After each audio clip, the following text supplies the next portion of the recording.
Well, there you go, another batch of eggs, as you can probably see there. So, new bottle there. So yeah, let's do it again. What I have noticed though is that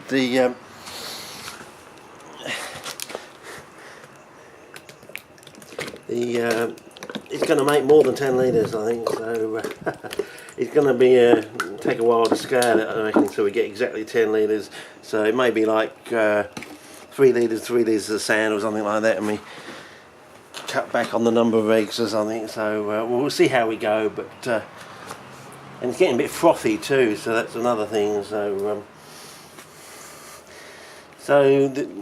those of you out there might want to separate the yolks from the white and do separate experiments and so on and so forth, and yeah, see if you get differences, because the egg apparently is supposed to be roughly, I think, is it 60-40 or 50-50 fat and protein. So basically what we're trying to do is replace the peat waxes with the fat, and the lignoprotein in the peat with the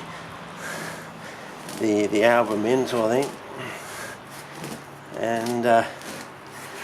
and the universal surfactant is replacing the breakdown products of the cellulose, of course. So that's what we're trying to do anyway, in a much more consistent, somewhat scientific manner, I suppose.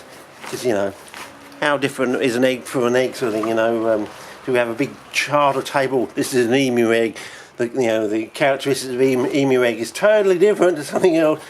I doubt it's going to be that different if you're trying to keep an organism alive, sort of thing, sustenance for an organism.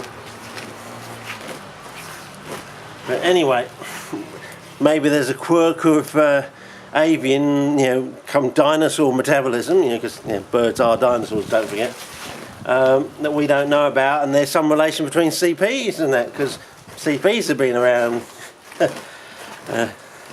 since the dinosaur age, as far as we know. So yeah, I mean, how big were they? In this country we had megafauna about 50,000 years ago. The Aborigines came in maybe 80 to 100,000 years ago, got down to about 50,000 years, and suddenly all the megafauna died out. So did they find out they were just finger licking good, or they found a way of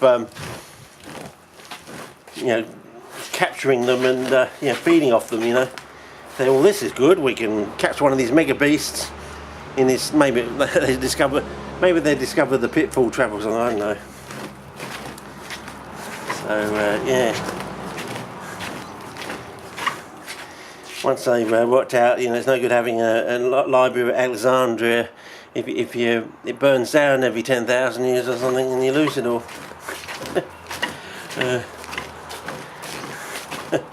No point having one if every 10,000 years it gets totally wiped out or something. I don't know what I mean by a massive bushfire or something that only occurs every 10,000 years. Maybe they got sick and tired of trying to do it all again. I don't know. Okay. Anyway, so that's the now we add the universal surfactant to it, which is over there, I think, and that's it. I'm pouring it in the dry state.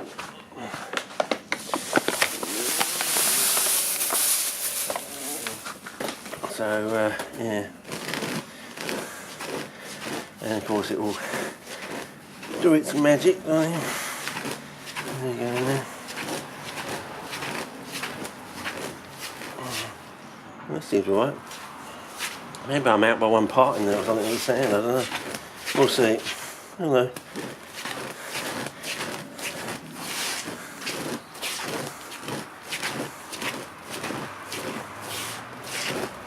It's getting a bit sort of. Maybe this is what John 9 says. A less compact soil. Maybe that's what he means.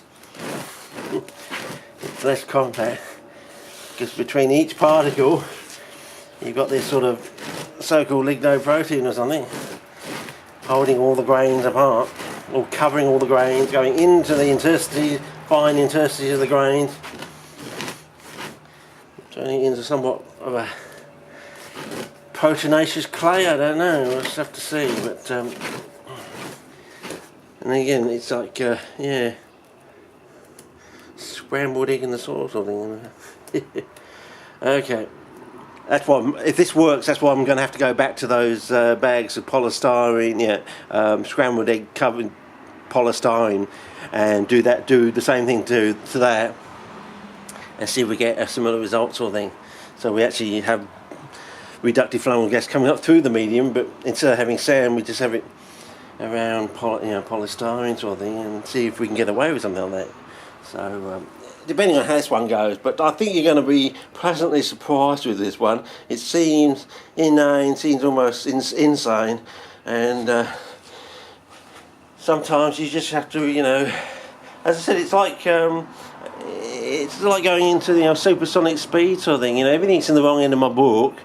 Everything else, the organism, the red organism, everything that grows the egg organism seems to not grow the plants well in the soil.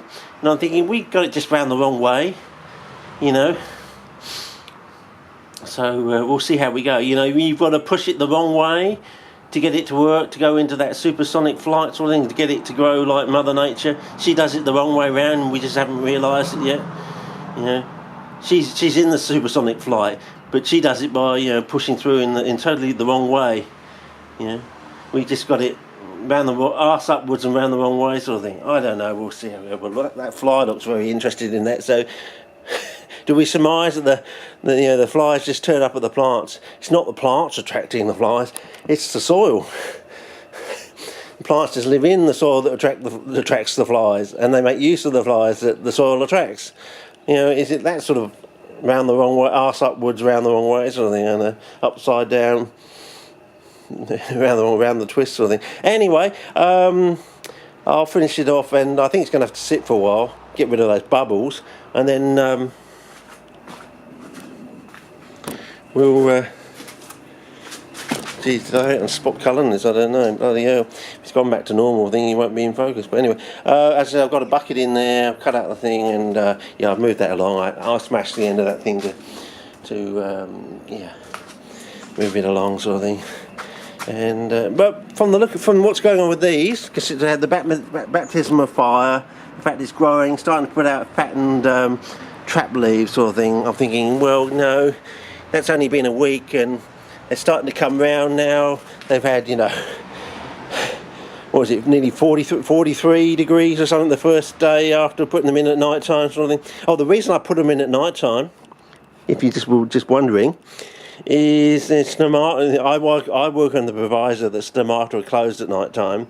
So if I put them in at night time and they wilt with the stomata closed, so they can recover, and when they recover, the stomata open again.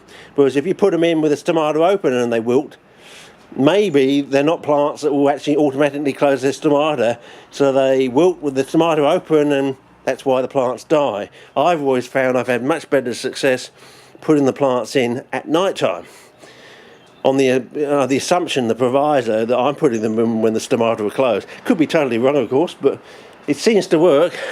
And I've always had poor problems putting them in during the day. Even if you water them and you have them in standing water. So I just surmise that's probably what's going on. So if they do wilt, they wilt with the stomata closed. They're probably not plants. Whether it's something to do with these so-called salt glands, I don't know.